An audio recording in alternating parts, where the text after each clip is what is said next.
जळगाव शहरातील फुले मार्केट परिसरामध्ये हवालाचा धंदा जोमात, कारवाई करणारे गेले कोमात अशी परिस्थिती निर्माण झाली आहे. शहरांमध्ये गेल्या काही वर्षापासून हवालाच्या पैशांचा धंदा जो शासन मान्य नाही अशा धंद्याला स्थानिक पोलिसांच्या हप्तेखोरीमुळे हा धंदा जोमात चालू आहे. यावर आजपर्यंत गुन्हे शाखेने व जिल्हा पोलीस अधीक्षक यांनी एकही कारवाई केली नाही असं सर्वसामान्य व्यापाऱ्यांमध्ये बोललं जात आहे.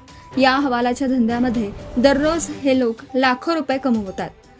कालू, संदीप, गोविंद, संजू व अनेक गुजरातमधून दर आठवड्याला कोट्यावधी रुपये घेऊन तो पैसा काळाच्या गोरा होतो व त्यासाठी फुले मार्केट व परिसरामध्ये मोठ्या प्रमाणात कार्यालय ओपनिंग आहे.